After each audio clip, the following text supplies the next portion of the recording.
Okay.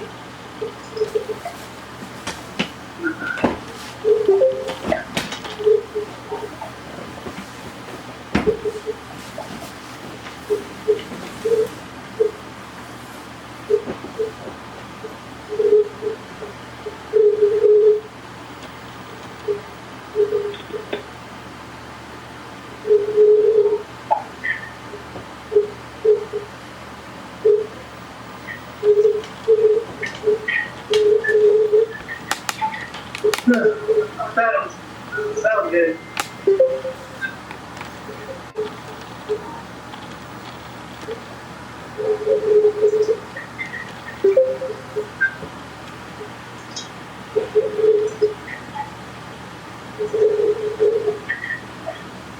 Sounds like we have something from the Star Wars bar. I know, that's what I was thinking. Okay, so I'm gonna go ahead and Hey Denise, just so you know, are you seeing my audio? I don't have anybody on audio.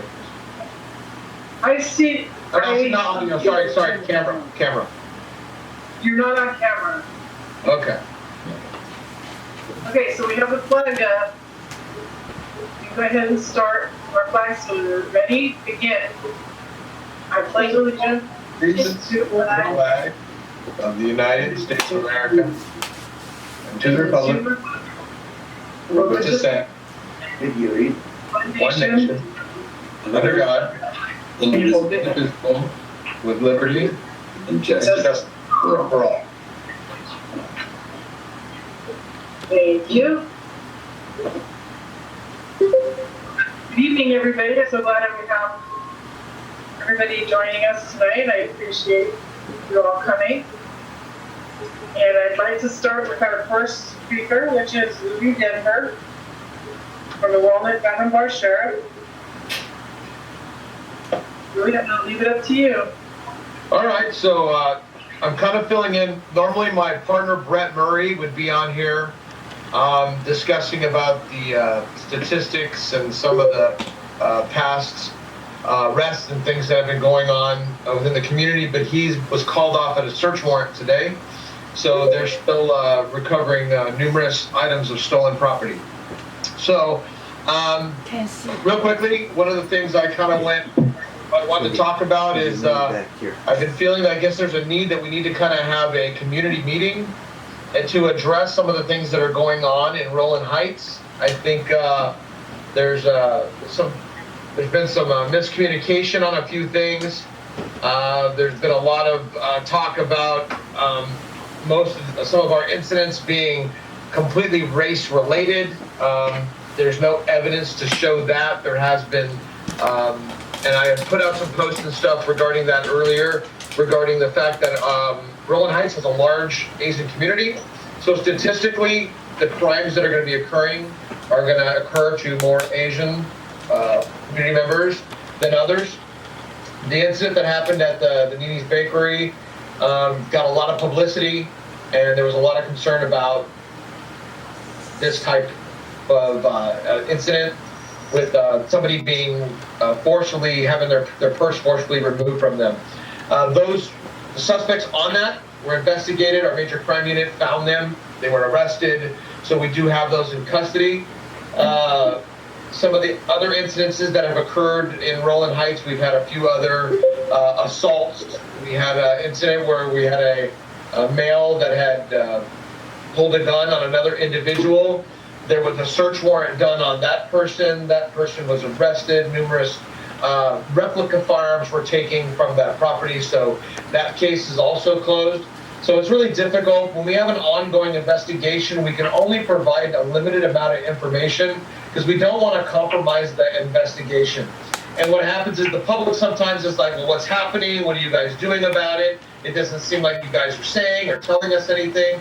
And we try to provide as many applicable details that we can give you without causing any jeopardy to the ongoing investigation and what's happening. So that's a little tough sometimes because sometimes we do have to kind of keep some of that information to us because by telling the general public, and the general public putting it out maybe on Nextdoor or putting it out on the Rowland Heights Buzz, and somebody coming wind with that, it would cause them to disregard certain pieces of evidence or to leave the area, and then we would have a harder time apprehending. So do understand that several of these incidences that have got a lot of attention in the last month or so, many of those have been solved. So some of the other issues that we were dealing with and had concerns of was there was the shooting that the double homicide that resulted off of Via Clara. That is currently under investigation by our homicide detectives right now.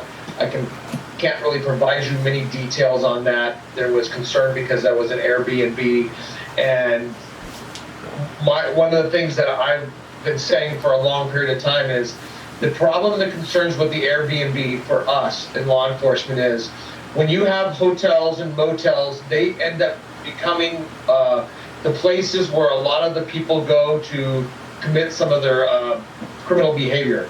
So we have criminals that hold up in motels, we have human trafficking, there's prostitution, there's narcotics, there's lots of stuff that happens at these motels. Well, if you have an Airbnb and you rent an Airbnb to 5-6 different people, well, now all you've done is take that commercial area that is a motel and you brought them into the neighborhood. So we're trying to figure out what we can do to get Airbnb on board with making sure that the locations that they're renting out are not getting rented out to multiple people. That if somebody rents it and says, hey, I'm going to rent this for a month, and then nobody follows up behind it, we don't know if that person that rented it rents it out to 5 or 6 separate people. So we are currently trying to deal with that and to work with them on that. Another a topic that's become of a concern has been the homeless in Rowland Heights. So yeah, we are dealing with several concerns with the homeless. That there is more than there was before. I've heard a variety of things that ended up coming from the Project Room Key, and that's not necessarily true. We're just having a big influx. I'm sure with people losing their jobs, the lack of facilities for these folks to go to. We don't have the churches that we did before that were providing shelters during the winter. Some of the other shelters that are being that are out there that are from the county and other resources that have these places. We had a few of them that were locked down for 14-day periods. Somebody ends up testing positive for COVID and it locks the whole facility down for 14 days. So it's been tough to try to manage that. So where do we send these people and where do these folks go? So when we find out about them, we try our best to address them, try to provide them some sort of resources and to find a way that we can see if they want to get themselves out of the situation they're in. Many of them opt to not take the resources that we give them. Some of these folks, if they go into a care facility or if they go into a treatment facility, there's requirements. They cannot be on illegal substances. They have to take their medications. And a lot of times we see a lot of these folks that don't want to take it. So if they're not going to take their medications, their behavior is not going to be tolerable there, and they're not going to be allowed to stay. So the homeless thing has been I don't want to say a problem, but it has been a concern for us, and we are addressing it. So there are some folks that are saying that maybe it's not happening as fast as they like it, but trust me, there's a lot of situations that are out there. One quick reminder that I want to tell everybody is that one of the things that I've had is some people will, maybe because they know who I am and I'm out in the community a lot, they tend to send me an email to talk about a particular situation that's going on. If you have an ongoing incident that's happening right now, or if there is a crime that's being committed that needs an immediate deputy response, we need you to call the sheriff's station, either 911 for the emergency or the business line, and make that notification immediately. For me to send me an email on a Friday, if I'm going to be out for a couple of days, I can't address that until I come back on Monday, and it may be past the situation problem. So that's just another reminder. We discuss that when we have our kind of a crime meeting. We talk about crime prevention, crime reporting and things like that in Rowland Heights, and I really think we kind of need to get back into that and give kind of a refresher to everybody to kind of get everybody back on board of when to call, who to call, what to say, what things need to be reported, and kind of get everybody kind of a little bit back on that same page again, because I think we're having a little a problem with people that are kind of doing different ways of reporting. They're calling their church people, and the church people are calling us third hand, and then they're telling us about some situation, and we can't get details because the church people don't know it all. So it's kind of one of those things where we got to get direct access to whoever might be having a concern that's happening in the community. Denise, is there anything that you wanted to address specifically, or do you want me to open it to questions or anything like that?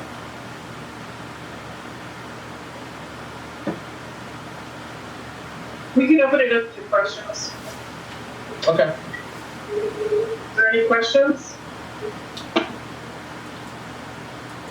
Yes, there's one right over here. Now, you see my hand? Hello? I see Roy, you're coming in really static. I just want to let you know that I didn't understand what you had said. Can you hear me clearly now? No. Can't? Very, very staticky. Very staticky. Okay, I'm going to go out and try coming back in. Okay? See what happens. Are there any other questions? How about now? Is that better? No, it sounds pretty robotic. Robotic. Hey, well, that's me. I'm a robot. Yeah. Okay. Gee. As you know, that property at the Martinez property at 19137 Colima. If I don't, Deputy Denver, if you saw the videos on that, that's a sad situation that happened there. And all this stuff, I've sent it to you. It's up on my YouTube channel, and it's a part and parcel of the problem here within Rowland Heights. And until such time as we get a unmuted, have deputies respond over to the house, and it just depends on when they get that house. So there was a fire that was at the location on the 6th, and there was a report generated and taken from that. There was an estimated $300,000 in damage from the that was recorded from the estimations. We do know that when we have vacant properties, that they sometimes become places where either the homeless or the youth in the community will gather. And so we try to deal those when we can, but of course, when we go and when we're able to go to those locations, we don't always have people that are there. So there has been some folks that were cited out. Outside of that, we cite them, they leave the property. Nobody's being taken into custody on the trespassing violations. I mean, people aren't being taken into custody for stealing your car. They sure as heck aren't going to let us take people into custody for trespassing on a vacant lot. So they get a ticket, they're cited out, they're usually taken away from the location, but they have the ways to wander back. Unmuted. So we try to get the homeowners for the property. We have the ones off of Otterbein. We have the Martinez house, Colima, where we're trying to get them to board up the locations and get those areas secured. We have Public Works that's going to be securing the lot on Otterbein by placing a fence up there, and because we couldn't get the property management to do it, they're going to kind of do it on their own. So we are working on those kind of things, but like I said, when you let us know about some of these problem locations, we try to target those problem locations, but it is there's a list, so we have to kind of go down that list and get to them kind of as we can get to them. And on this particular property, you guys have been out there escorting the cleanup crews on in the past 4 weeks, and you guys should have the contact information for this. And this thing didn't have to happen. You know, it was a sad situation there, and the videos are out there to explain it and show it. Your voice is very unmuted. It's not making sense. So. Okay.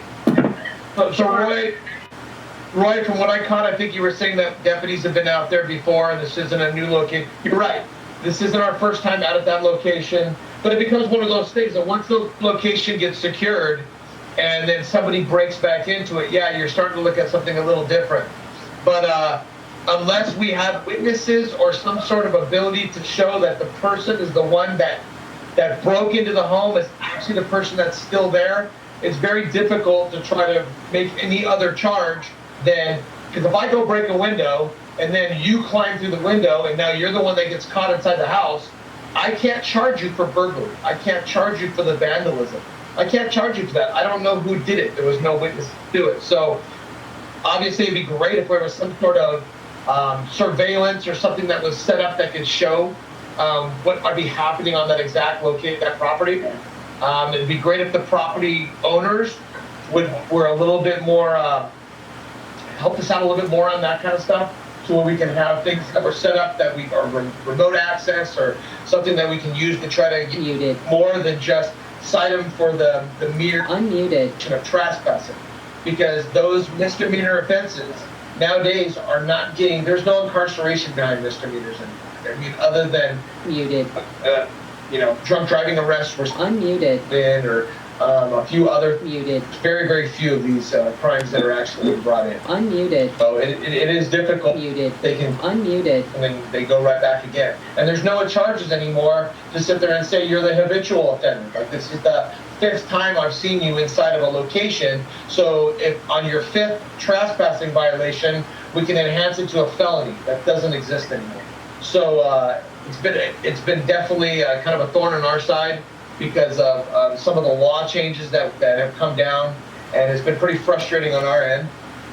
But we are working with other members of the county to try to figure out ways on how that they can support these abated lots, these vacant lots, these easements, the horse the easements that we have, like that were behind the skaters, and there's just a whole swath of issues where these homeless have started to kind of come in and count.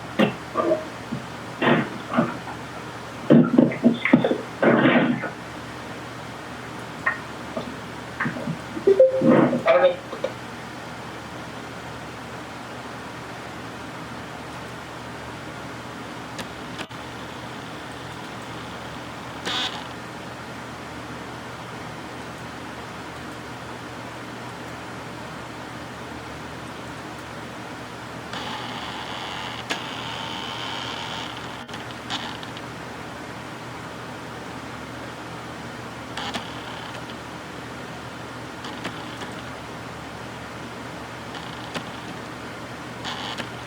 The law changes that are happening up there, and this was done. Muted. The administration that's doing it right now they're propagating this. They're not the ones that kind of started all this, but they are.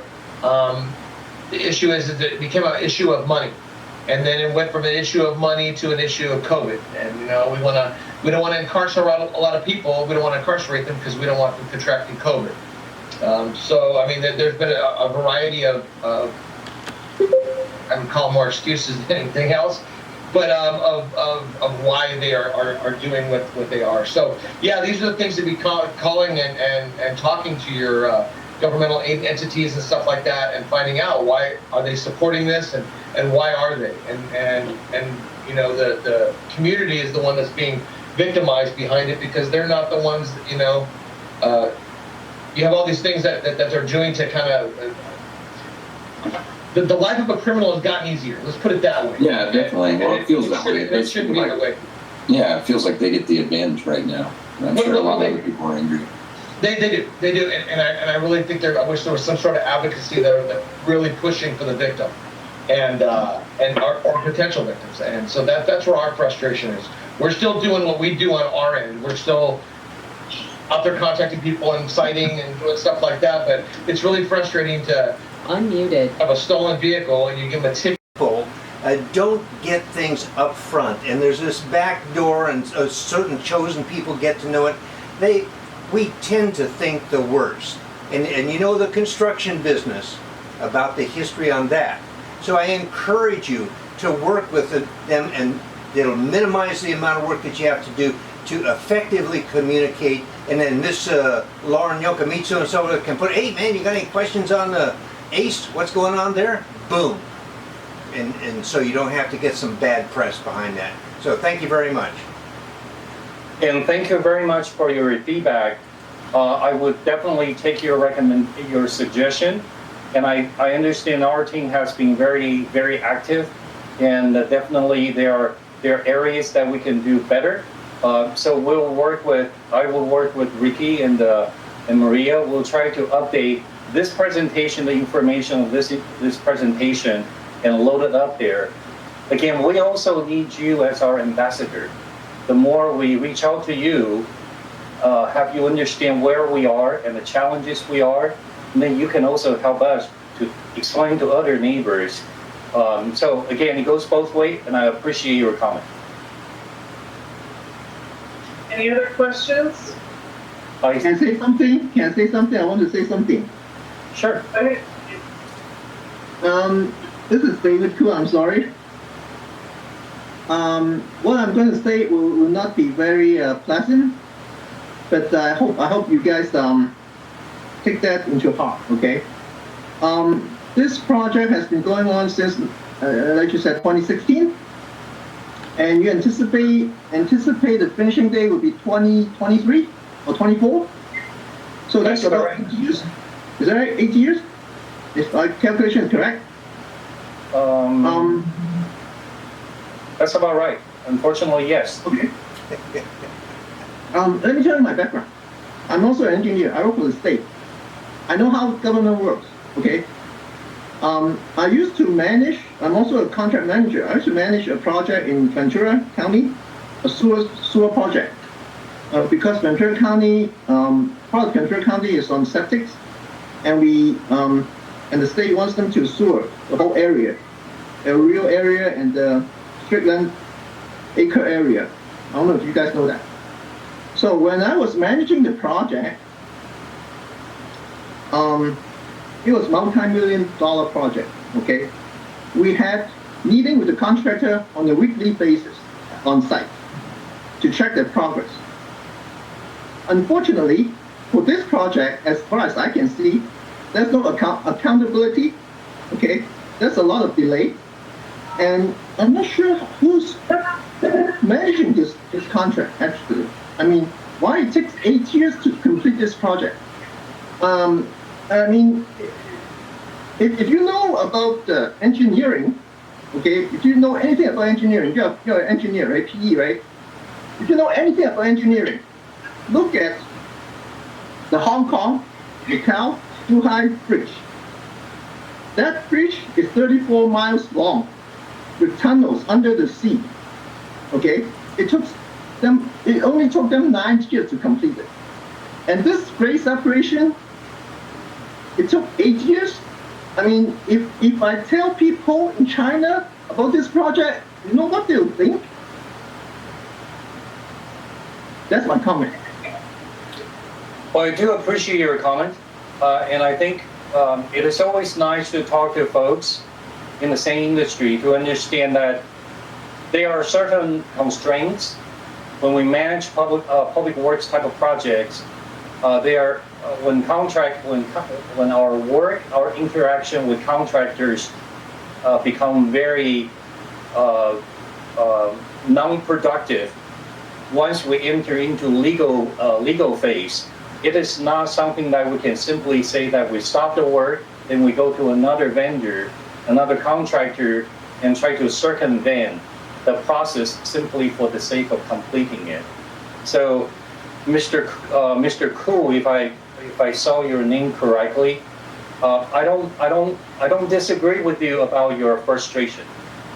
On the other hand, to characterize that there's no accountability, I would want to make sure that the audience understands that there has been a lot of work put in.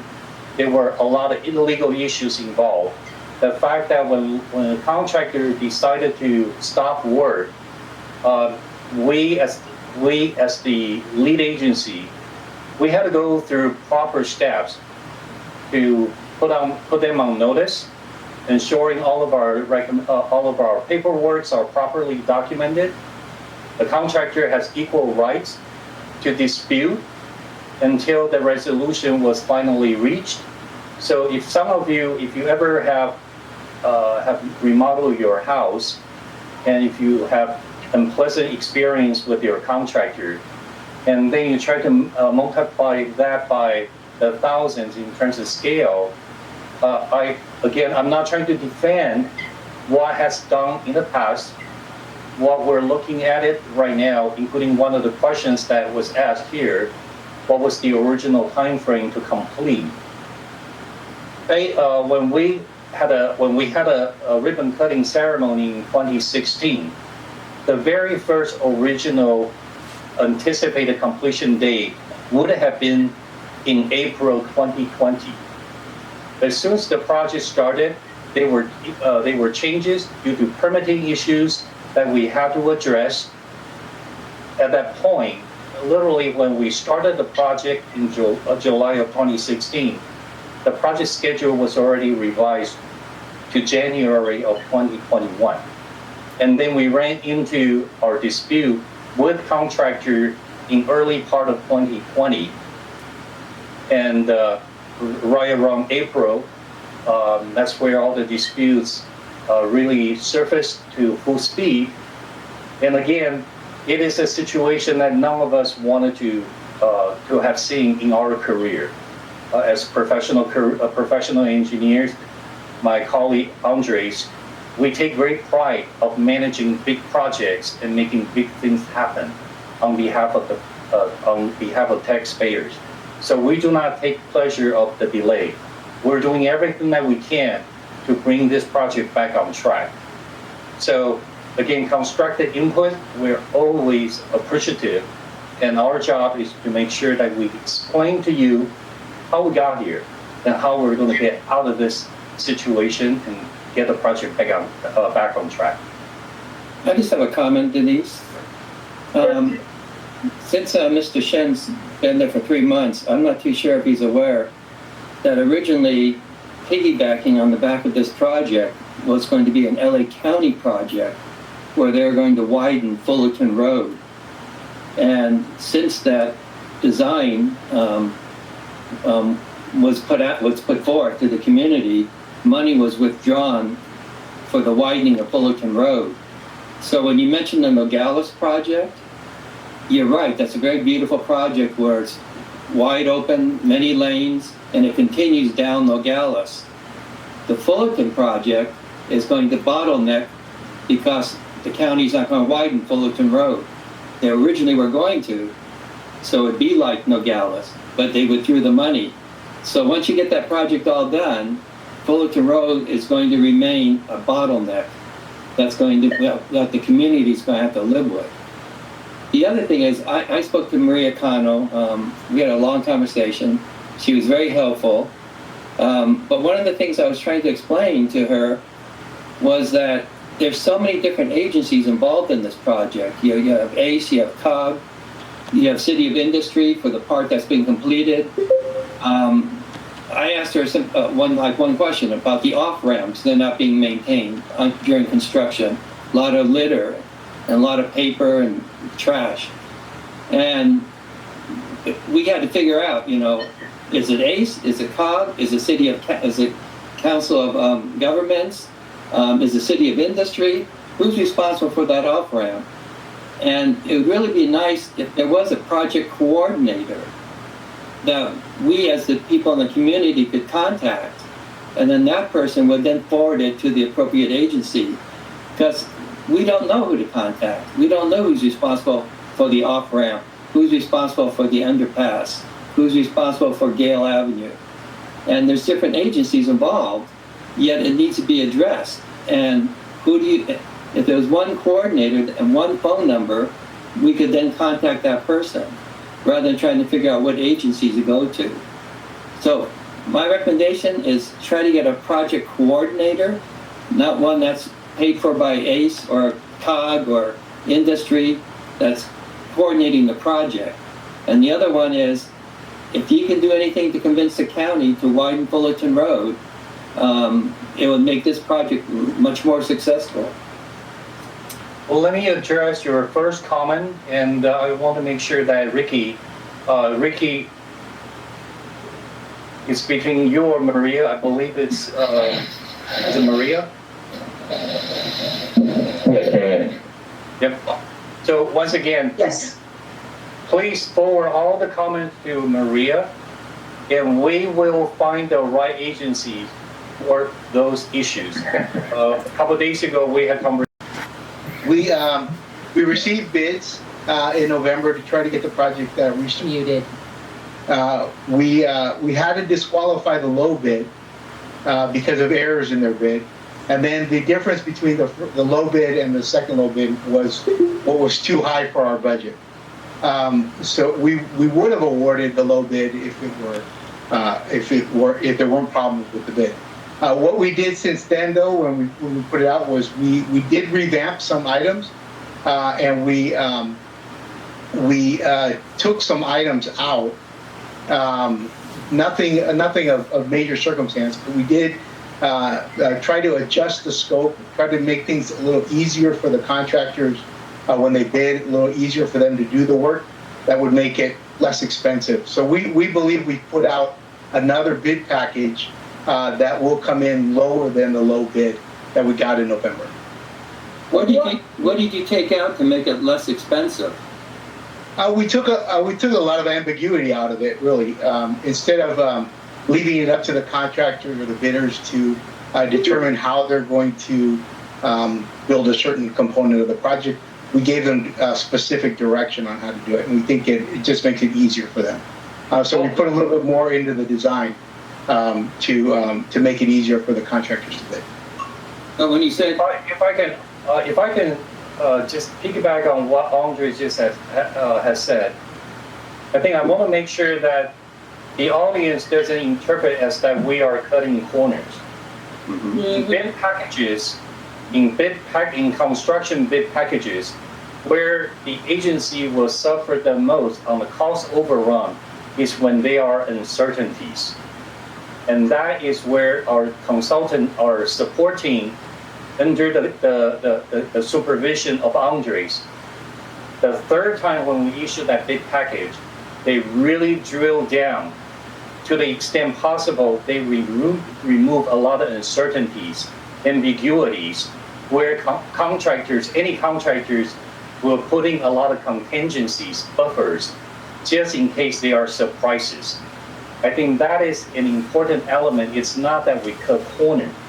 We remove ambiguities on the language, and also we specify the conditions that based on what we know, so that they can bid on those line items with more certainty. Therefore, there will be less contingencies added to their bids. And just by doing those things, we do feel the new bids will be far closer than the disparity between the bids will not be as great as what we experienced previously. Unmuted. Mr. Shen, I want to thank you for your explanation and taking the bullets here from people. But you know something? Your explanation is not a confidence builder, especially for us normal, everyday people. Thank you. Any other questions? Hearing none, I thank you for taking your time tonight and giving us the specification. Great, thank you very much. Thank you. Thank you, Ricky. Thank you, Maria.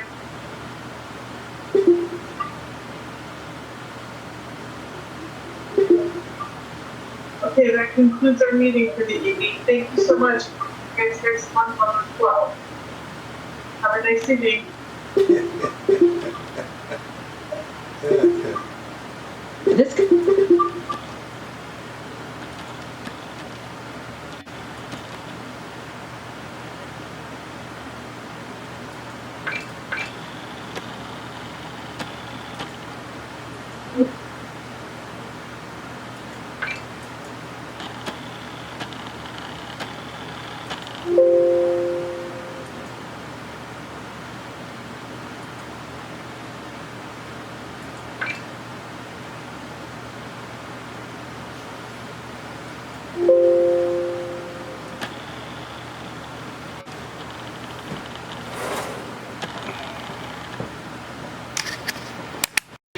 And they walk off.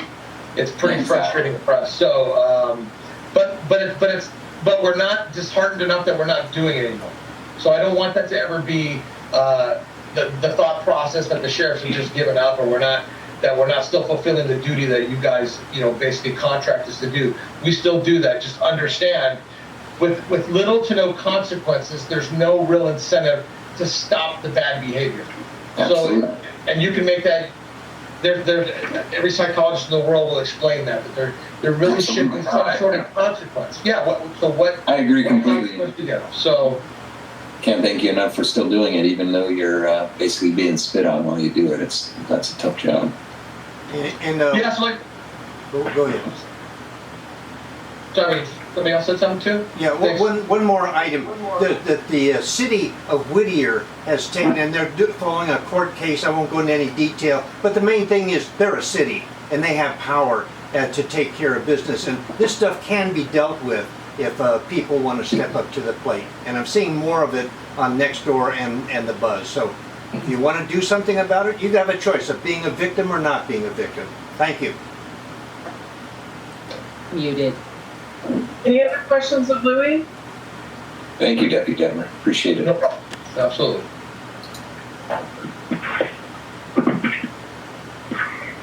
If there are no other questions, thank you, Louis. We appreciate you being here tonight. And thank you to Captain Reyes. He's also on the line tonight. Yeah, so Denise, do me a favor. Yes. I don't have the ability to I know you can type notes and stuff like that. Shoot out my my email address and everybody concerns or something you want to talk up on a more private note. Feel free, more than happy to answer any questions anybody has. So. Okay, I'll do it right now. Perfect. Okay, is Marco Martinez on the line? Yes, how are you? Good evening. Go ahead, Mark. Oh, sorry about that. Okay, no problem. Good evening, everybody. I just wanted to highlight. I'll start off with a fatal traffic collision that happened on over by Brea Canyon and what was that street? I think Pathfinder. That happened after our meeting in January 25th. And there was a fatal traffic collision. There was a vehicle that was traveling westbound. Went across, lost control, went across onto the eastbound lanes. I think it was a Corvette. And it was a head-on collision with a Chevy Tahoe. And the driver of the Corvette perished there on scene, died of his injuries. We were dealing with more recently another fatal traffic collision that happened on the 60 freeway going eastbound. It happened in the Hacienda Heights area, but I'm sure those of you that might have been affected by the traffic that it caused made some attention, some media attention, because there was a vehicle that was actually caught fire, and the driver of that vehicle died inside his vehicle while it was on fire. That's being investigated. There were some type of reports of some type of street racing or people traveling at a high rate of speed, and so that is going to be investigated. There is definitely the vehicle that collided into the rear of that Camry was traveling at a high rate of speed.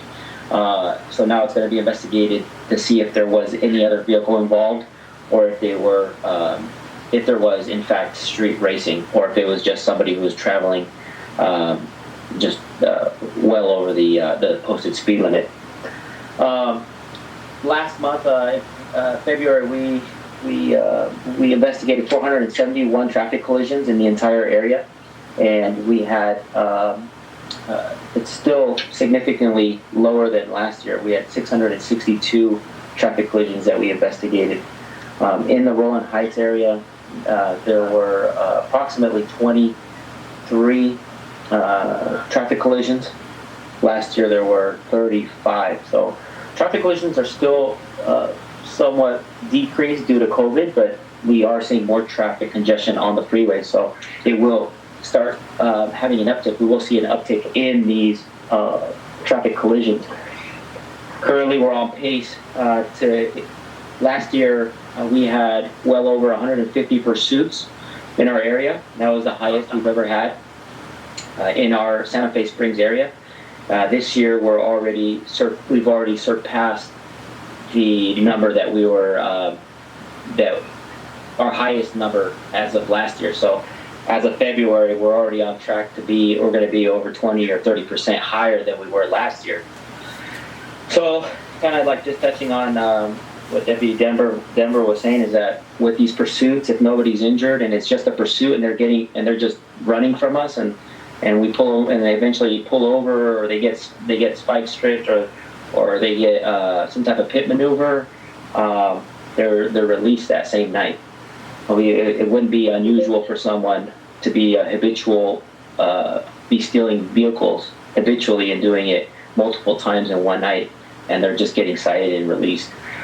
So that is definitely something that we're dealing with, and it's very frustrating to see. And I'm sure the community, is also being frustrated, especially the people that are being taken advantage of with these stolen vehicles.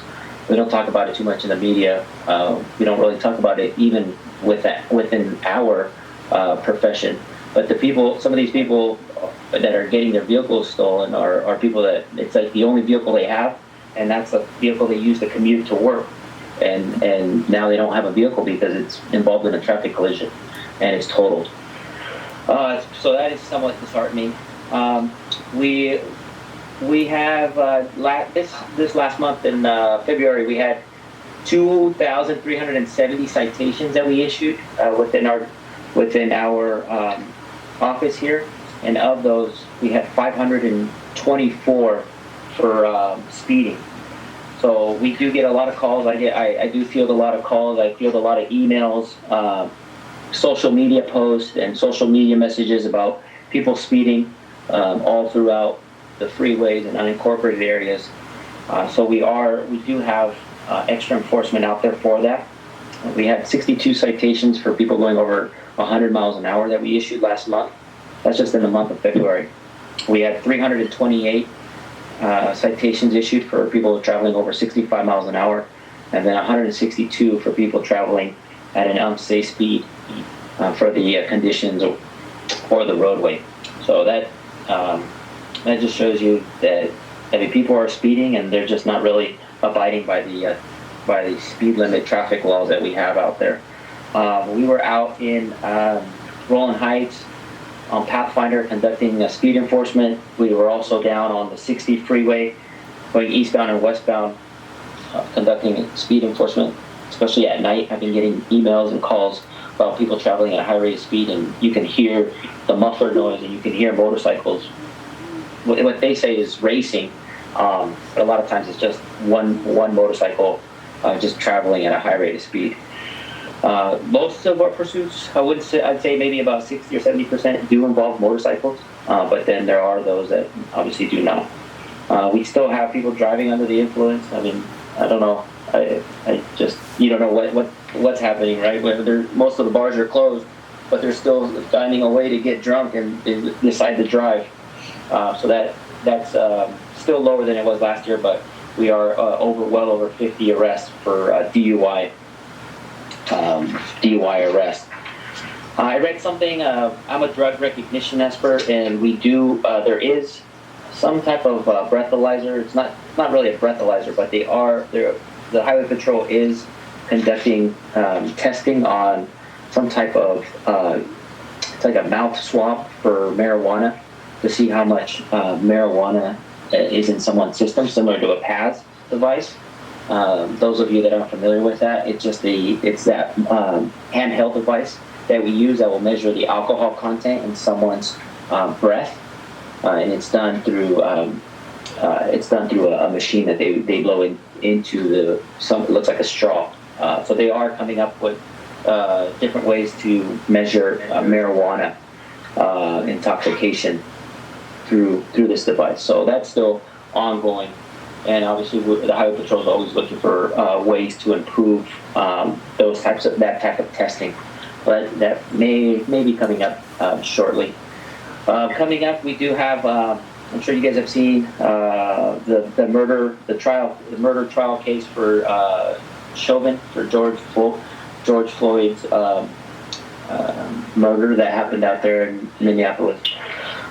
We have been told that there may be days where we will go on tactical alert.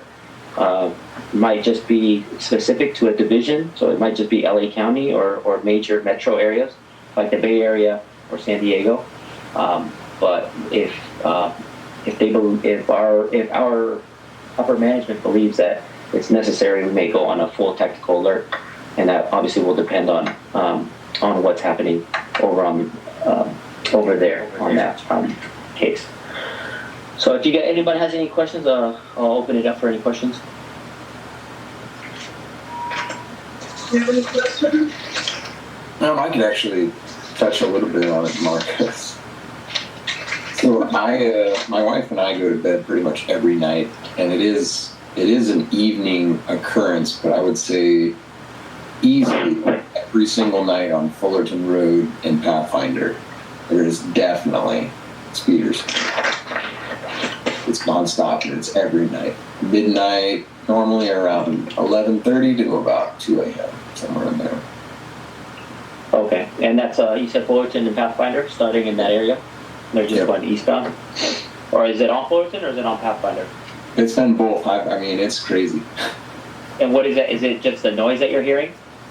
No, it's definitely vehicles. Normally, I can hear them going up in a couple of packs, and then they'll, depending upon what goes down, there's usually 2 or 3, or sometimes occasionally it's repeat. Like you can just hear them nonstop. They go up, stop, turn around, come back, stop, go up, turn around, several times. And what I'm saying is you don't physically see them. You're just hearing the muffler noise. I've done both because obviously I've physically heard them, and then I've gone out and witnessed it and gone, this is crazy. And what type of vehicles are they exactly? Do you know? So some are like modified tuner cars. I would say, like a Nissan 350. I've seen Corvettes, some other hot rod style vehicles. But yeah, I could spend more time out there and get license plates and do that sort of thing. No. Have you called 911 to report it? I have not, no. No. Okay. I'm gonna give you guys a non-emergency CHP dispatch number for the Los Angeles area. So if you don't feel comfortable calling 911 because you don't believe it's an emergency, but you do want to have some type of highway patrol, maybe a highway patrol officer. Yeah, I guess, Marcus, what I'm trying to say is, I don't know, maybe I'm kind of one of those weird guys, but I feel like I hear that every night, and then, we don't really ever see anything kind of getting done, and then we'll leave at 9 o'clock in the morning, and I'll see, 2 CHP officers sitting out on the roadway, and it's like, well, those guys are going to work. I don't really, they're not the crazy, dangerous speeders that I hear and see at night. It's like, I feel like, whenever, I know it's not your position there, but it's the resources, I feel like, Sure. We could definitely. We can have officers respond to that area, but we cannot designate officers to specifically sit at that intersection in that area the entire night. Absolutely. And if they do end up maybe seeing a police officer, we all know, everyone curtails their speed, everyone slows down, everyone abides by the law. But as soon as we leave the area, they go back to what they were doing before they saw a police officer. It seems like it's just instinctual for someone, to get off their cell phone, wear their seatbelt, 10 and 2, lower your speed. It's automatic for most people. And the sad case is, I'm sure it's the same for the sheriff's department and for many other police departments, is that everybody is short. There are not enough police officers to patrol what is needed. It just came out that there's probably going to be close to 1,000 positions that need to be filled for the CHP. That's a lot. That's the entire state of California, but that's 1,000 officers. That probably could mean maybe 4 or 5 extra officers just in our office alone. Sure. And that could definitely help curtail those, what's happening. But it's something that's happening, right? I mean, we are not have the same enforcement. Aware of it too. That's all. Oh yeah, absolutely. Yeah, and we'll take a look at that. No problem. Thanks. Appreciate it. What about are you ready to go? Yeah. Let me get there. There's actually two numbers. Let me see if I can grab it on my phone.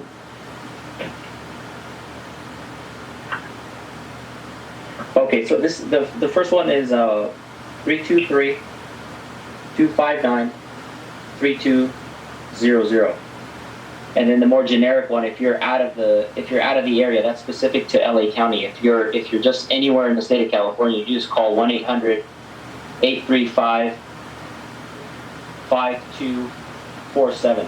That's our 24-hour number. So if you're anywhere in the state and you need help, or you want to report something but you don't think it's an emergency, then call that number and they'll direct it to the right dispatch center. Question, is the first number, is that a 24/7 or not? Yes. The first number is, both of them are, but the first number is specific to LA County. I put the information in the chat section. In case somebody needs it. Are there any other questions? Thank you very much, Marco. I appreciate your time. Absolutely. I'm sorry, was there a question that I missed? Okay. We're going to change the schedule a little bit. We have public health on the line, and we would like to get an update. Melissa Okola. Yes, thank you, Denise. Would it be possible for me to share my screen? Yes. Thank you.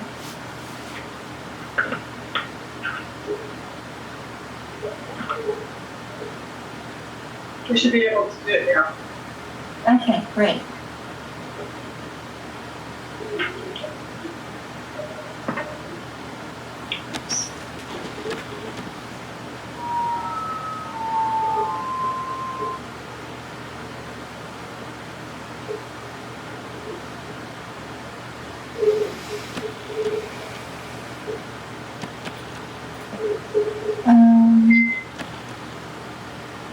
I'm sorry, can you allow me to share my screen one more time?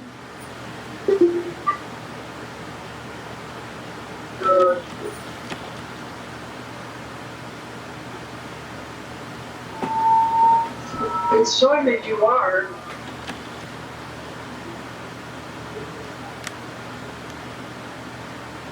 Okay, thank you. All right, everyone.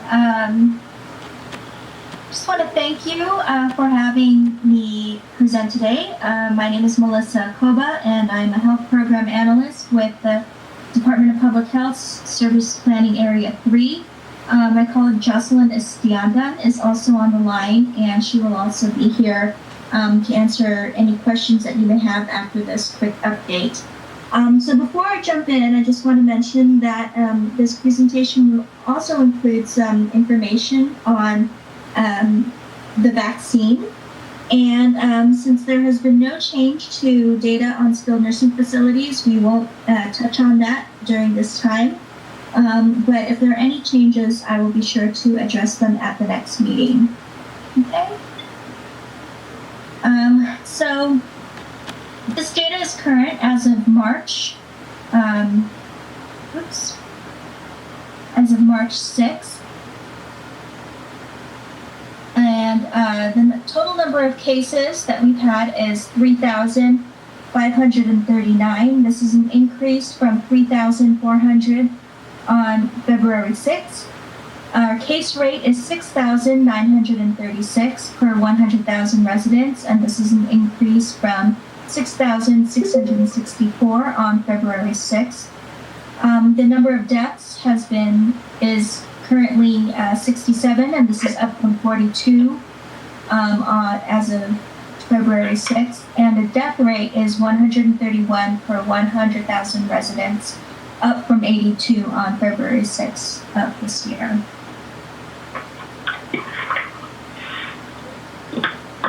This data on community testing is current as of March 6th. And as of today, there have been as of March 6th, there have been 18,988 people tested. The person's tested rate is 37,215 per 100,000 residents. And the person's testing positive is 3,309. The person's positive rate is 6,485 per 100,000 residents. This slide shows residents 18 and over who have been vaccinated as of February 20th. So the number of people who have been vaccinated in Rowland Heights is 7,055. The estimated population of people who are 18 and over is 42,449, and the percentage of people vaccinated is 16.6%. This slide shows residents who are 65 and over who have received at least one dose of the COVID-19 vaccine, and this information is current as of February 20th, 2021.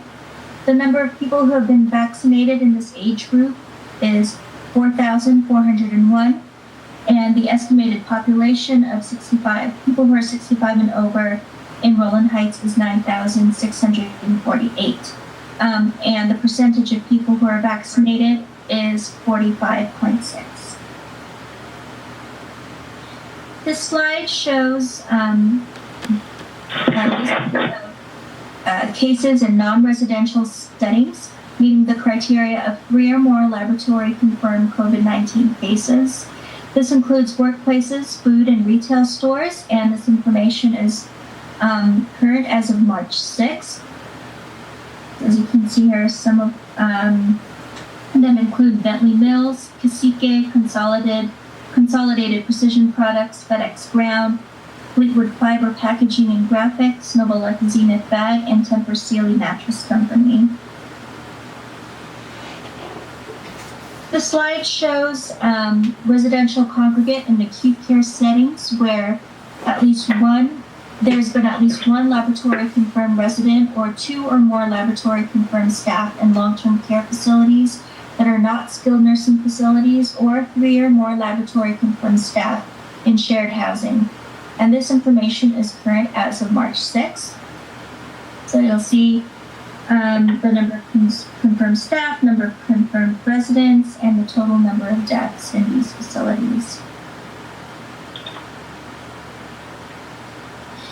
And this slide shows information for the LA County Sheriff's Department and the City of Industry, showing that there have been 15 confirmed staff with COVID-19. This slide shows the businesses that have been issued citations due to lack of compliance with the health officer order, and this information is current as of March 6th. So here you'll see Victory Taekwondo, Hyper Trading, and Denny's Restaurant were all cited. Now I'd like to direct you to our website. Of course, here we have our COVID-19 website with the dashboard where you can see all the information that we covered today in terms of case rates and testing rates and so forth. But we also have a website called vaccinatelacounty.com where you can look up information if you fall into one of the eligible groups. And as of today, we have long-term care and skilled nursing facility residents who are eligible, those who are 65 and over, healthcare workers in the education and childcare sector, food and agriculture workers, and emergency responders. So if you fall into one of these groups, you are eligible. And again, you can go ahead and check vaccinatelacounty.com for information about eligibility, what documentation is required in order to make an appointment, and several different ways to make an appointment at a site that is convenient to you. So with that said, I'd like to see if there's any questions. Denise, is John Bella. I'd like to make a comment. Go ahead, John. I'm sorry, I didn't catch your name. You're talking about the COVID vaccinations. My wife and I just received our second dose this last Sunday. Now, everybody is talking on television, or everybody is trying to direct the traffic down into LA. And LA is a nightmare to circumvent in a normal time period. We went through once that was my turn. My wife did it, because I didn't do that myself. And it was out there at Cal Poly. And I'm going to tell you, it was one of the best, well-organized, friendly, actually a friendly experience. I look forward to getting my second shot. It was so friendly and user-friendly. They have wheelchairs, they have attendees, or they have actually volunteers that will take people up to the station where they would get their shot. They don't have to walk. There's a tremendous amount of people in my age group who are having mobility problems. But one of the things that really impressed me was that when we were coming in and the girl was directing us where to park, she said, if you put your emergency flasher on, I see you have a handicap sign. They will see your light and they will direct you to a parking space. I had never had that happen in the last 15 years I've had the sign. They have done an extremely excellent job. And I would like to, I did tell them, I commended them. That night, but everybody was just, super jobs. There was no negative things that I could see. And they turned out quite a few people. But I don't know if anybody else knows about Cal Poly is doing, I guess it's through Kaiser Hospital. So anyway, they are available and they're doing a fantastic job. I have a question. This is Terry. The case rate in 1 month went from 42 to 67 deaths. Are these like long haulers who got repeat, or are these young people and demographics on that? Because that's a pretty big increase in 1 month for the deaths, not necessarily cases, but the deaths in Rowland Heights.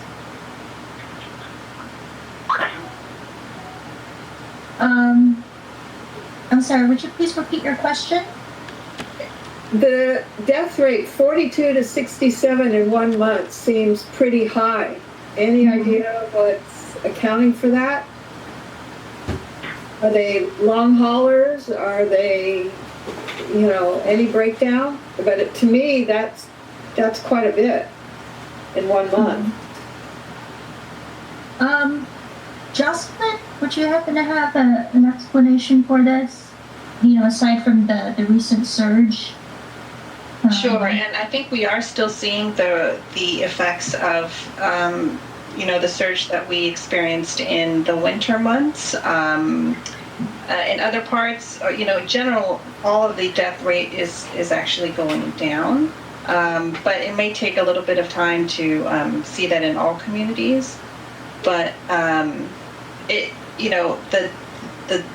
not sure if it's any different. We'd have to see, patterns over time.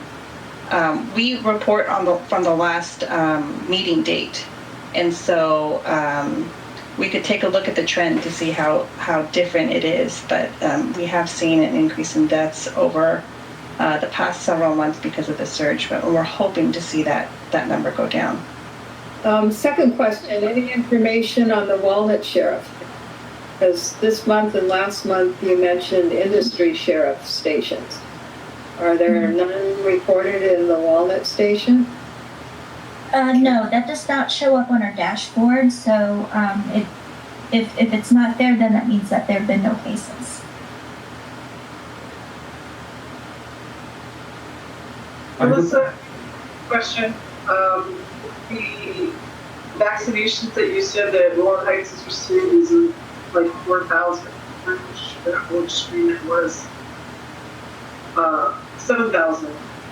That's just a little over 10%. Is that because people are not asking for the vaccinations, or is it because they're not enough? So there have been very few people who have been eligible to be vaccinated up until March 1st. So before March 1st, which is when 3 additional sectors became eligible. It was formerly people who were 65 and over, healthcare workers, and people who live in skilled nursing or long-term care facilities. So these numbers would reflect that those groups of people. So as for the number of people who have been vaccinated, those are out of this estimated population of people who are 18 and over. And again, that would include the people who were eligible during the month of February, which, again, are healthcare workers, residents of long-term care and skilled nursing facilities, and people who are 65 and over. Thank you. I have a question. This is Roy. I have a question. How did you come up with those figures as you were just starting to do? Because there are a lot of people who live in Rowland Heights that don't go to a county facility. They have other healthcare portholes, if you will, for getting. So how did you come up with the 7,050? And I know if you haven't got it right there, but that's a very important thing in determining effectiveness of the program. So everyone who is vaccinated is tracked in the California Immunization Registry, and so these numbers are actually coming from the state. Okay, thank you. Jocelyn, did you want to add to that? That's correct. Yeah. I have a question, just a follow-up with Terry's question. Out of the 67 that died in Rowland Heights, what is the age? What's the breakdown on the age group? I don't have those numbers on me right now. I would have to check and get back to you. I'm not sure that we can get that detailed data for each community. We'd have to check, yeah. I mean, are they mainly seniors, or is it more or less even throughout like the rest of the U.S.? I'm just curious. Or is it mainly, nursing home type of a situation? Well, this number doesn't include in that formula, and so the more people that get vaccinated, the more things will be allowed. So it is a matter of really tracking the data closely, and which you could do on our website. But that's why we'll be here to also give you those updates. But it really is hard to say in October where we'll be. But things are looking hopeful. But we can't say for sure one way or the other. What tier do you have to be on, let's say, to be able to have the parade? Oh, I have to check the state website. Melissa, do you happen to know? I'm not sure yet. If it's outdoors, I don't know. I have to check. Maybe next month we can report on that. Sure. Yeah. Thank you. Are there any other questions? Hearing none, thank you very much for your time tonight, and we appreciate your report. All right, thank you. And Denise, you can also send, or I can put in the chat too, our SPA3 email address if people have any further questions as well. They can send an inquiry to that email address. I'll send it. I'll put it in the chat right now. That would be great. Thank you. Okay, we're gonna mix things up a little bit for time's sake. The Erica Lucia from Josh Newton's office has another meeting she has to go to, so she's going to report next. Hello everyone, my name is Erica Lucia and I'm your district representative for the office of Senator Josh Newman. I have a few updates for you all. We have a new district office and I'm putting the address and phone number into the chat box. We just moved offices about a week ago to Fullerton and we have a new phone number. And I've also supplied our contact form. If you need any help contacting a state agency, you can fill out the form on our website. If you're having any trouble communicating with EDD, for example, we have dedicated representatives here to help you. To give you a legislative update, recently the state legislature passed a bill that was signed by the governor that allocates $2.6 billion in grants to small businesses to help with reopening. Additionally, they also passed a piece of legislation that allocates $6.6 billion to accelerate the safe return to in-person instruction in California classrooms. And this will allow schools to reopen and expand academic, mental health, and social-emotional supports. On the vaccine side of things, I know we just heard the update. We're getting up to 2 million doses per week in California.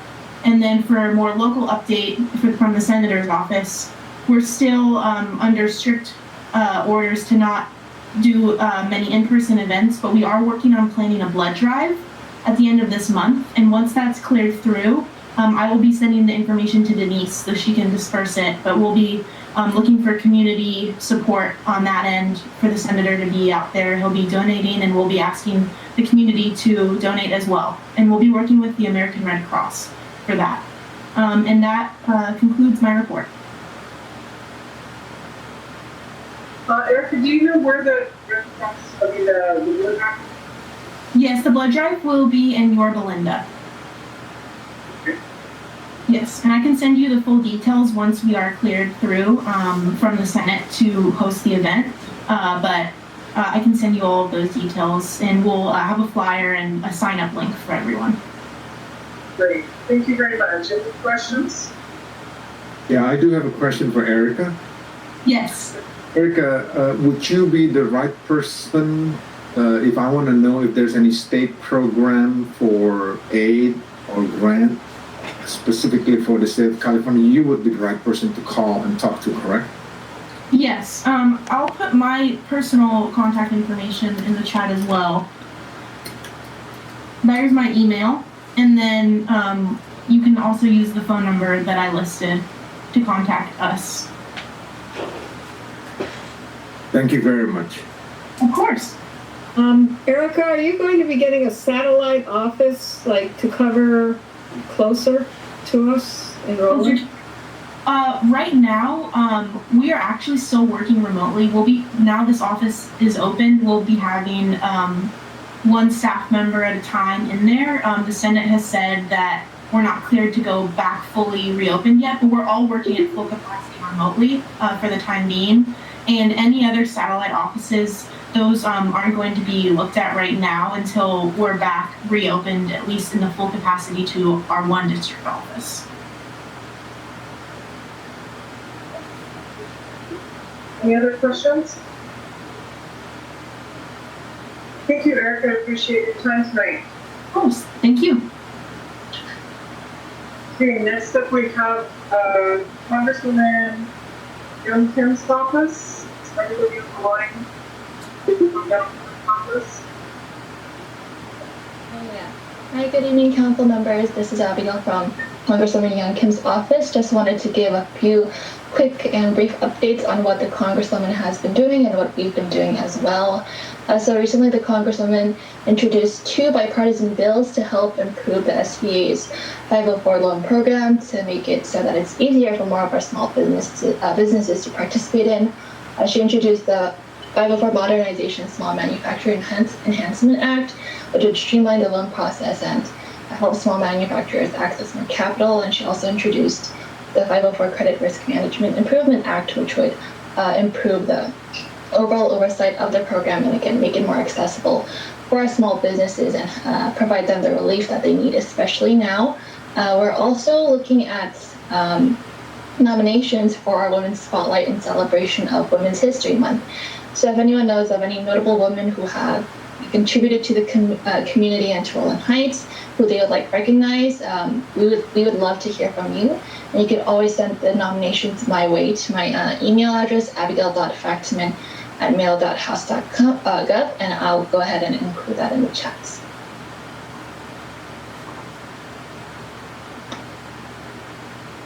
Any questions? Can you put your contact email in the chat also? Yes. And I will also provide my number as well, so you can reach me either way.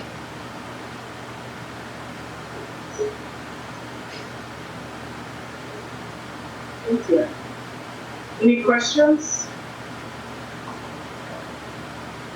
Okay, hearing none, we'll move on to Phil Chen's, Assemblyman Phil Chen's office resolve. Hi everyone, it's so great to be able to join you guys online. I know it's been a while since I've joined. For those of you who don't know me, my name is Giselle Sano and I'm a field representative for Assemblyman Philip Chen. For those of you that already know me, hi guys, it's so nice to see you all. A quick update, a personal update. I finished my master's program, so I'll be joining you guys every month now. And then for an update from the office, we have just been working on unemployment cases. We've helped close to maybe 500, if not more, since last year. So if any of you guys need any help with unemployment or know someone in our district that needs help, I'll put my email in the chat and then you can just send them my way.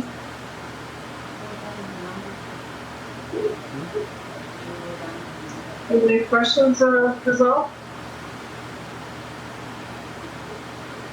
Thank you very much for your help tonight, Giselle. I have the number. Next up, sorry about that. Next up, we have Lauren Yokomizo from the County of Los Angeles. Hi, good evening, everyone. It's a pleasure to be here on behalf of Supervisor Han. I would like to, first of all, just piggyback off of what Deputy Denver mentioned earlier related to concerns that have been reported in the media regarding Rowland Heights. I want to acknowledge sheriffs who were able to make an arrest having to do with the purse snatchings that were happening in residential and commercial areas. Just want to acknowledge their great work. We are partnering with them to expand outreach regarding bringing awareness. If anyone sees suspicious behavior, that's the whole, I think, idea of prevention is being aware, right? So we are reaching out to the Asian community as well. So I just wanted to let you know that. And then on the vaccine front, I also wanted to share an update about the vaccines. So to date, there have been over 2 million vaccines that have been given out in LA County, and our numbers are going in the right direction. And LA County is preparing to move into the red tier. So what that means is just further reopenings. You will see reopening certain sectors. Some examples are restaurants. People will be able to dine indoors, go to gyms at limited capacity. So that is something that is coming, and I just wanted to let you know about that. But we are encouraged to hear about people getting vaccinated, and that certainly does help. Lastly, I just want to introduce someone on our staff. Her name is Jamie Huang, and she's Supervisor Han's new transportation deputy. So Jamie, do you want to say hello? She's going to be listening in to our meeting tonight, and just want to let you know that she's here on the call. Yeah, absolutely. Thank you so much, Lauren. Hi, good evening, everybody. My name is Jamie Hong. I am a new transportation deputy for Supervisor Han's office. I just came on board about a month and a half ago, so I'm quite green, so take it easy on me. It's really a pleasure to meet you all virtually. I think I see the Malkin family, who I've emailed with briefly before. Hello, good evening. So anything transportation related in terms of county or metro issues, please feel free to send my way or via Lauren if you happen to prefer going through Lauren. I know she's kind of your main point of contact for our office. I'm going to go ahead and leave my email address in the chat for anyone who who needs it. And once again, it's just a pleasure to meet everybody virtually. I'm here to just kind of observe the conversation later today regarding the Fullerton Road construction project. So once again, I just wanted to pop in and say hello. Thank you so much for taking the time to host this great meeting. It's a pleasure. Thank you. Do we have any questions of Lauren? I do have a question. I don't know if you're the right person that I should ask, but this morning as I was walking my dog, I found quite a bit of open mail on the street, mails. So this is the snail mail, the mail that's, somebody must have gone through the mailboxes up the street from where I live, which is basically Fleetwood. And I picked it up and I delivered it to them, which is a block away from where I live. That's one. I don't know if I missed my earlier meeting, so I don't know if Deputy Denver is here, but I can see Captain Reyes right there. Number two is one of my neighbors sent me pictures of a homeless encampment between, it's on Brea Canyon Cutoff Road, between the 60 freeway and Pathfinder, which is on the close to the 60 freeway, between the 60 freeway and Pathfinder on Brea Canyon Cutoff Road. I don't know who I should bring it up to. My neighbor took a lot of pictures, and she said, "Who do I need to talk to?" I said, "Well, I know Lynn Eben Kim, but I don't know. I don't see her here, so that's why I joined the meeting tonight. I just want to bring those two up." Great. Thank you so much for bringing that up. First, let me just touch on the issue of the homeless over on Brea Canyon. So that is something that we have, others have reported to us. So Union Station, we have an outreach worker that is going to be going over to offer the individual help, see if they might be willing to perhaps go inside a shelter or get some resources. So they will be working on that. We always welcome people letting us know. You can also report any homeless who are in need of outreach to la-hop.org. So that's the way that you report online. You can also contact our office and we can assist. And as far as the other issue with the mail, I think maybe reaching out to the sheriffs would be a good idea. Just to report, I don't know if it was mail that where it came from, but I think that's probably a good idea to just go ahead and let them know about that. Do you mind putting down the LA-help, whatever that you have, that on the chat? I will, yes. Thank you. Okay, this is Roy. I have a question for Lauren. Am I up next? Am I good? Go ahead. Okay. Lauren, just as something is pointed out in Los Angeles Times, that we have lots of jail space that is totally empty. If you want something that's already prepaid, has all the facilities for homeless, there it is. Also, this idea, we can't arrest anybody for COVID, so hey, that's a ruse on that. But that is a dual-purpose situation. Also, as the Malcolms will tell you, I propose that here in Rowland Heights, that we use the Gloria Hare Park. Let me fix this. The Gloria Hare Park for a compassionate center for these people who, because you have to have a place for them to go.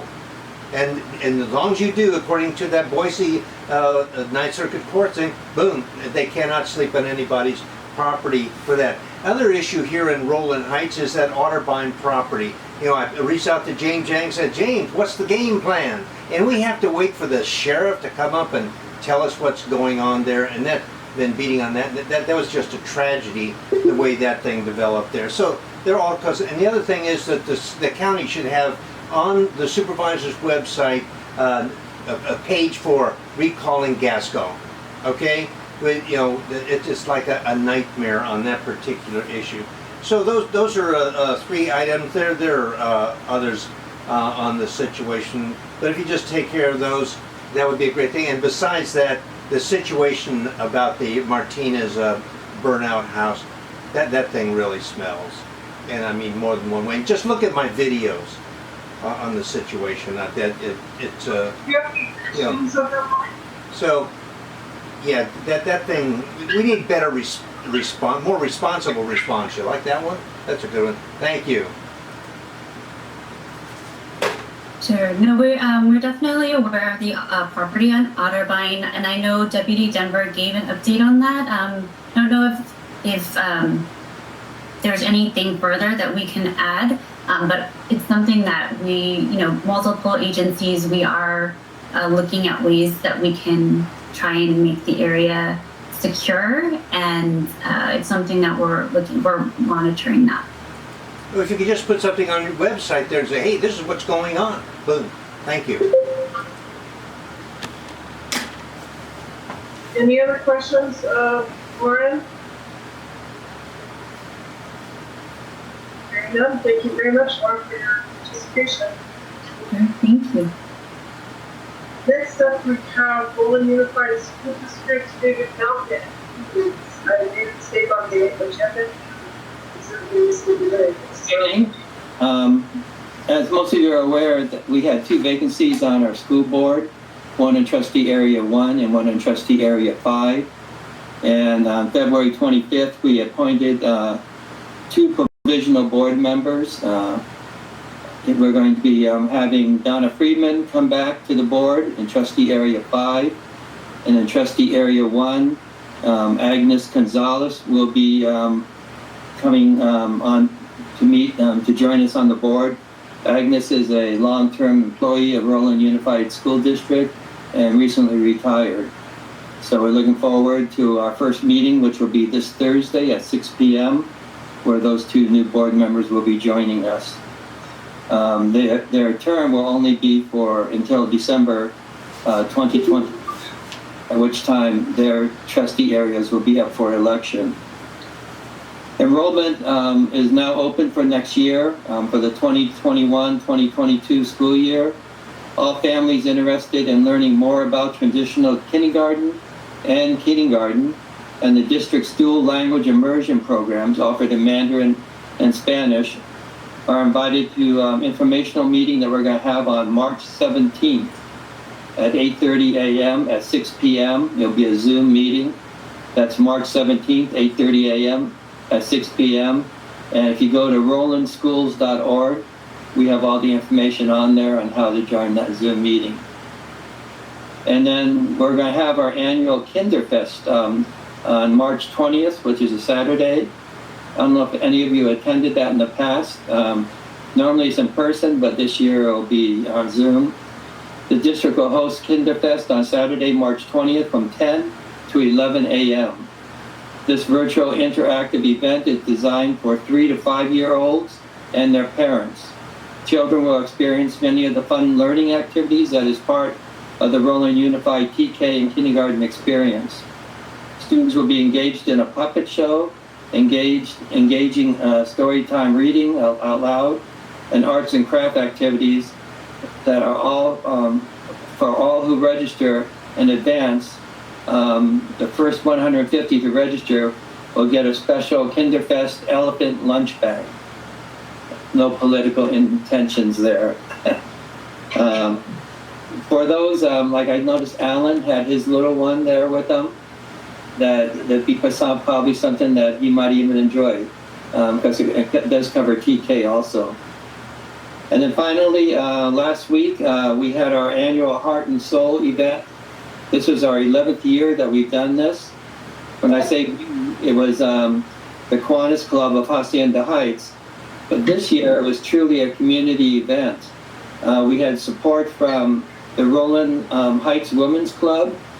We had support from the Hacienda Heights Women's Club, St. Matthew's Church in Hacienda Heights, and then we also had help from the International Baccalaureate students from Rowland High School, and they all worked on donating socks, funds and inspirational notes for the event.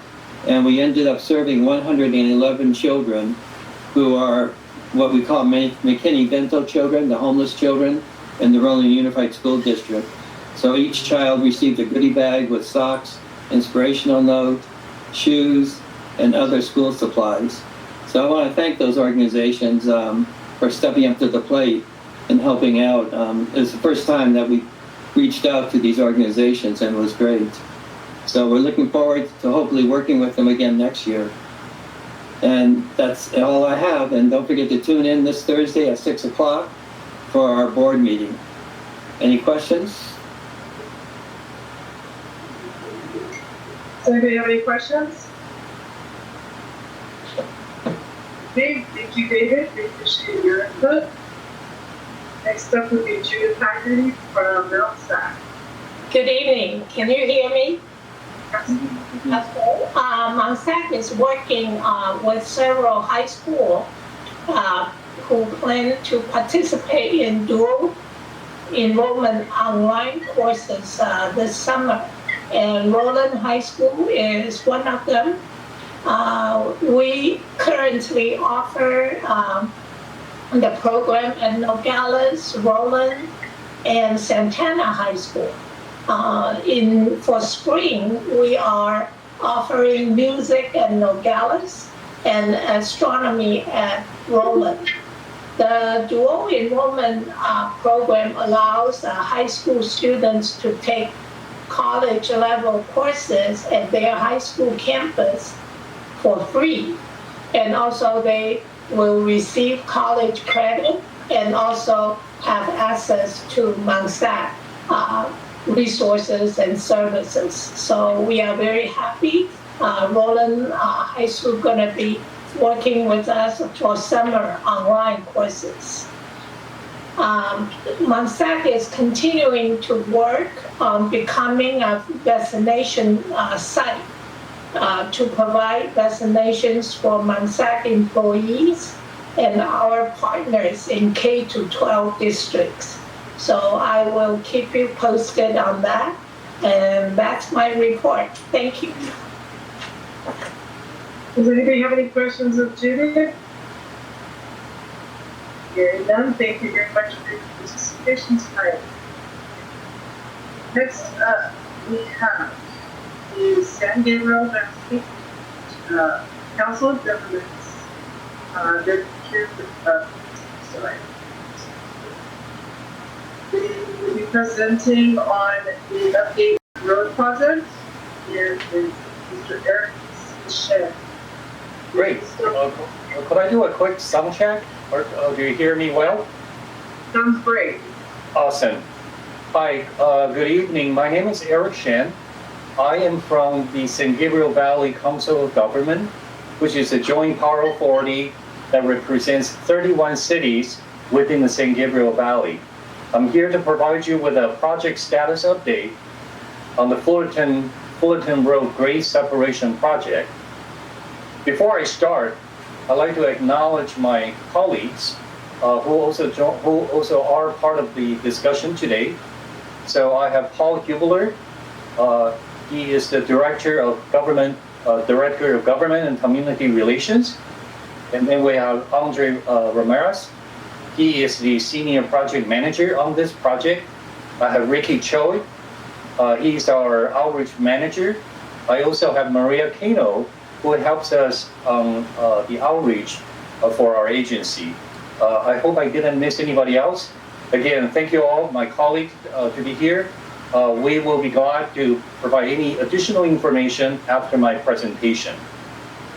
So I joined the agency about 3 months ago. I have the pleasure to really jump with my both feet in, and also getting to know many big projects that are happening in San Gabriel Valley. The Fullerton project began in 2016, and unfortunately the project did encounter delay due to our issues with our contractor. The current expected completion date is in late 2023. So I noticed on your agenda, it is unfortunately incorrect the new anticipated project completion will be in winter 2023. I'll provide you with additional detail throughout my presentation. The estimated total project cost is at $204 million. The number of jobs to be created as this big project is in the range of over 2,600 jobs. And this intersection, if you are not aware of, this intersection handles over 49 trains, primarily freight trains a day. And vehicle hours delay when vehicles have to stop at a crossing due to trains passing accounts for over 115 vehicle hours each day, just on the delay. In case you're not familiar with this intersection or this location, this picture, this rendering illustrates what it will look like when the project is completed. Okay. Show your screen. Oh, I'm so sorry. I'm so sorry. Let me see. Could you grant me the share function?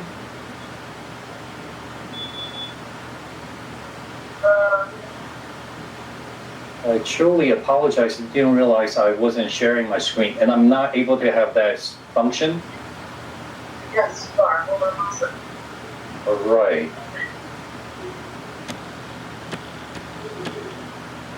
I am very sorry. All right. Up here, now I have this full screen. So let me back up just right here.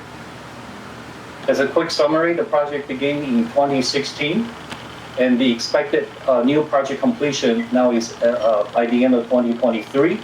The estimated project cost is $204.1 million at this point. This picture depicts what the project, when the project is completed, how Fullerton Road is going to look like at Gale Avenue, looking north. There will be 3 lanes going north, 3 through lanes coming south, with a southbound, dedicated southbound right turn and dedicated southbound left turn at the Gale. And behind the train track, there will be another street, the railroad, it will be the railroad street that is also going to be grade separated. Next picture will be, I will show you in the next few pictures. This is an overview of the project schedule. As I indicated, the project began in July of 2016, and our contractor, the work with the contractors was suspended in April 2020, and then we were forced to terminate the contract in August 2020. And then where we are today is that we issued the 3rd invitation for bids in early February. We're waiting for the bids to return, and we plan to open the bids on April 6th. And then as soon as the contractor is selected, we intend to restart the work in July of 2021 with anticipated completion in winter of 2023, early 2024. In this picture, it provides an overview of the overall project and also illustrates what had been completed, what had been mostly completed, and also the work that remained to be done. So in case you probably have traversed around this region, right at the freeway off-ramp, that was actually part of this project, and that work has been completed. And then north of I believe this is, let's see, north of the railroad tracks where Gale is and the railroads, and then this portion where it is highlighting in orange color and also blue, they are mostly completed. So where we will be focusing on is in the portion where right at the junction of Gale and under the railroad tracks, and then we suppress the road and then complete the grade separation project. Here are a few aerial photos that shows what it looks like today, well, roughly in December of 2020. So this is a view viewing north, near Gale, looking towards the railroad track.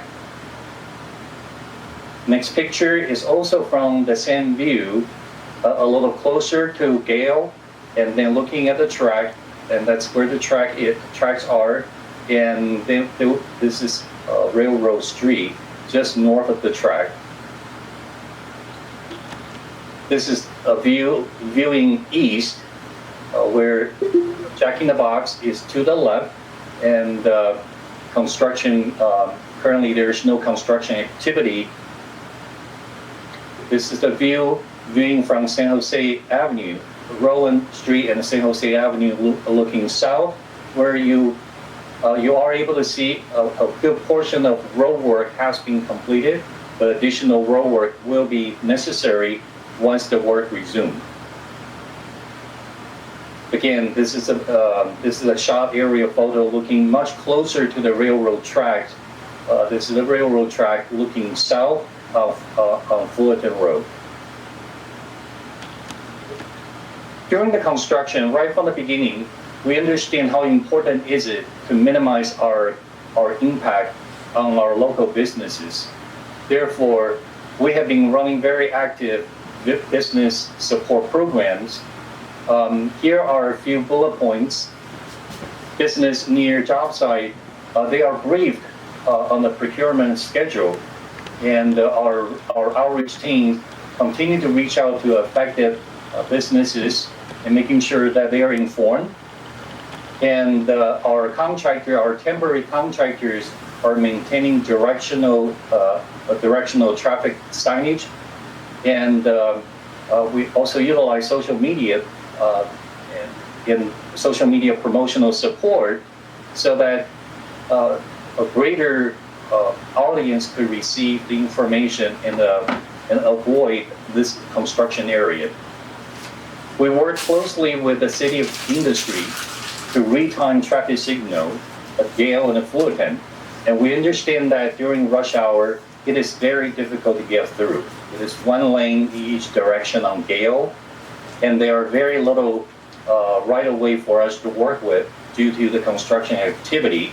So we try our best utilizing traffic signal timing as our ways to minimize or to reduce hazardous condition, at the same time minimize the delay wherever we could.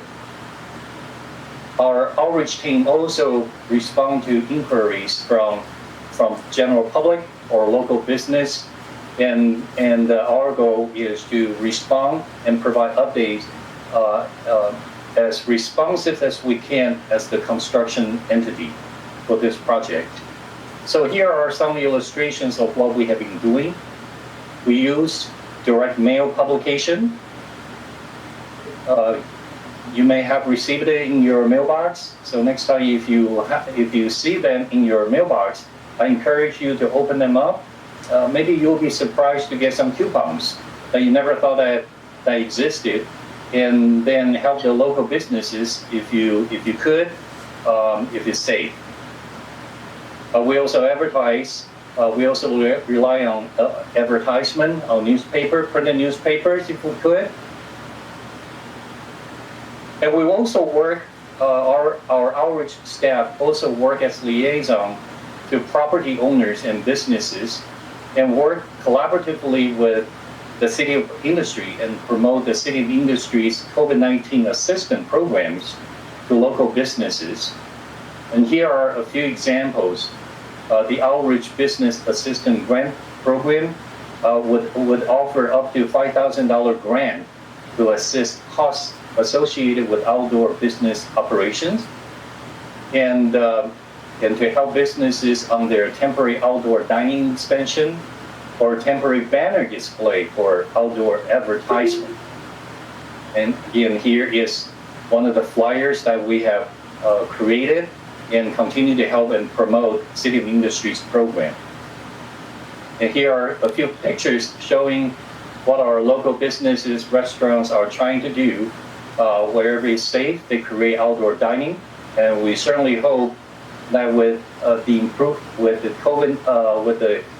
broader access of vaccine and a greater awareness of the virus, we certainly hope that more outdoor dinings will become permitted, and then will be operated, and we will certainly do our best to assist those businesses to get through this difficult time. During this interim period, after our contractor was terminated, and until we can we could activate the new contractor, the job site still needs to be maintained, safely secured. So a few months ago, we issue a temporary interim site maintenance contract to another contractor. Their primary responsibility are to ensure temporary traffic signals are properly installed and maintained, and also monitoring striping, especially if there are stripings that needs to be touched up. We will give them instruction, and then they will do the work for us, making sure warning signs are not being knocked down, barricades are not being hit. If they are, our contractors are tasked to restore and ensure that the traffic, general traffic, will be safely guarded away from the construction site. Their contract will continue until our construction restart in July of 2021.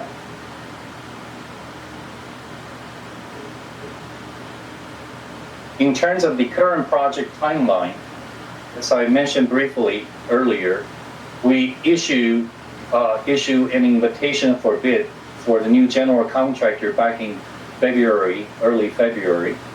Bids are due on April 6, 2021. Construction contract to complete the remaining work is expected to be awarded by one of our committees, by the Capital Projects and Construction Committee in late April 2021. And we anticipate to issue notice to proceed or limited notice to proceed as soon as we are able to. And we anticipate the construction will restart in July of 2021, and then with a target completion date in winter 2023 and early 2024. And before I conclude my presentation, I just want to reiterate how much we understand the inconvenience this project has, especially the stoppage, has caused the community. And as the construction authority, construction unit, trying to deliver this project, we're committed to do everything we could, safeguard the taxpayers' dollar, and making sure all of the procurement documentation are properly executed, and then most importantly, the project could be resumed and move forward safely and fast, and completed so that we can return this area back to your community, and with all the benefit that this project is to offer. So with that, I'm going to stop share. Stop.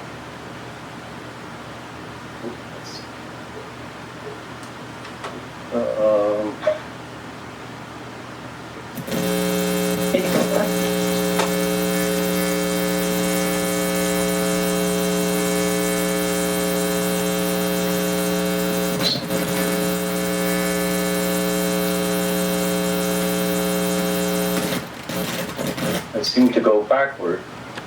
This one. Yeah. Okay, so here's our contact information, and I'm Eric Chen, and with me, Andre Ramirez. He is the Senior Project Manager, and Paul Hubler. And I encourage you, the easiest and quickest way for you to receive response, and it does help us to compile all of the feedbacks and comments from the community, is by contacting Ricky Cho. Ricky is our Public Outreach Coordinator. His email address is listed here. Again, Ricky is a great resource if you have any observation or impact that you like to input that you like to provide to us, please share with Ricky. But you're definitely welcome to contact me or any staffer. And I do see there was a written comment in the chat room about Fairway. Fairway project will be completed a little sooner. We're looking at the end of 2022. And again, Fairway project also experienced a construction delay, and also additional tasks were added to that project, which lengthened the project itself. And then we also encounter additional unexpected delay due to soil condition and so forth. So that's where that project is. But I also feel very optimistic when you look at how Nogales grade separation project, after it is completed, the benefit that is bring to the community, and our commitment is to work with our contractor to get a bill and restore your community. I have a question and answer for Mr. Shen. Have I got the floor? Can I speak? Is that okay? Right.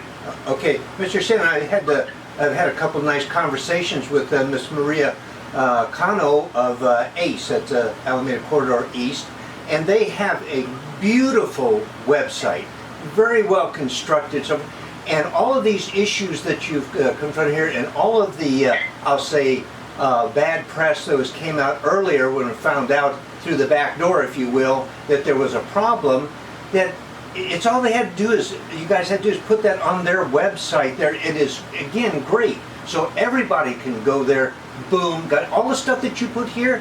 If that were on the website at those two locations of Fullerton and Fairway, it would have been just magnificent and alleviate that, you know, when us common people